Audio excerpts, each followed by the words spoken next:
आज 13 दिसंबर को एक वर्ष मध्य प्रदेश की डॉक्टर मोहन यादव की सरकार को हुए हैं।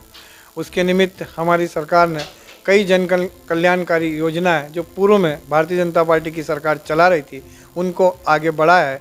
चाहे वो युवा हो, चाहे महिला हो, चाहे किसान हो, चाहे मजदूर हो, सबके लिए कुछ न कुछ योजना निकाल कर हमने आगे बढ़ाई है। निश्चित ही नदी जोड़ने का एक बड़ा काम हुआ है कि दो नदियों को, बड़ी बड़ी नदियों को जोड़ा है। उद्योगों के लाने के लिए निरंतर संभाग में कानवेल करना और विदेशों में भी जाके यहाँ पर उद्योग लाना, जिससे कि हमारे यहाँ जो रोजगार की अनुपात है, समस्या है, उसको दूर करके निश्चित ही रोजगार के अवसर बढ़ेंगे, सिंचाई के साधन बढ़ेंगे। नदियों के जोड़ने से आज लक्ष्य लिया उन्होंने, जो 50 लाख हेक्टेयर है वो 1 लाख हेक्टेयर करना है। तो निश्चित ही इस दिशा में सरकार बढ़ रही है कि हम नीचे तक के व्यक्ति का जीवन स्तर कैसे सुधार सकते हैं। केंद्र की जो योजना है उनका इम्प्लीमेंट करना, साथ ही साथ सभी का कल्याण हो, चाहे वो विद्यार्थी हो, किसान हो, चाहे व्यापारी हो, चाहे रोजगार के लिए जो हमारे साथी है, उन सब के लिए सरकार की दृष्टि है, समग्र है। साथ ही साथ आने वाला जो सिंहस्थ है उस सिंहस्थ में भी पक्के काम हो जाए, क्योंकि करोड़ों लोग वहाँ आते हैं।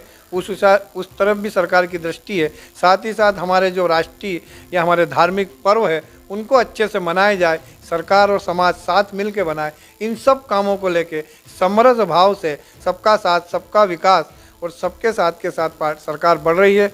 इस अवसर पर हम 1 वर्ष होने पर सभी जनता को बधाई देंगे, हमारे सरकार डॉक्टर मोहन यादव जी को बधाई देंगे कि उन्होंने माननीय नरेंद्र मोदी जी के निर्देशानुसार उनके सारे जो नीतिगत निर्णय है उनको फॉलो कराना, और साथ ही साथ भारतीय जनता पार्टी का जो विचार है और जो सरकार की आवश्यकता है आम जन को नीचे तक पहुंचाना, यही भारतीय जनता पार्टी ने 1 वर्ष में किया है। और आने वाले समय में भी जो हमारा घोषणा पत्र था उसको अमल कराएंगे, जिससे प्रत्येक व्यक्ति सुखी रहे।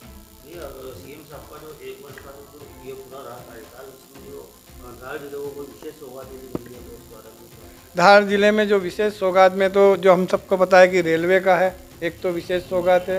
साथ ही साथ हम सबको मेडिकल कॉलेज का है कि जो होना है उसके लिए राशि का जगह का चिन्हित हो गया है।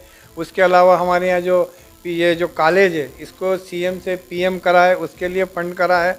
इस तरह की कई चीज़ें हैं धार जिले में। उद्योग के मामले में हम देखें तो धार जिले में भी जो पीएम मेगा पार्क है बैसोला, वहाँ उन्होंने कुछ उद्योगपति से बात की है, बड़े बड़े ग्रुप से वो आ रहे हैं, जिससे निश्चित ही रोजगार के अवसर बढ़ेंगे।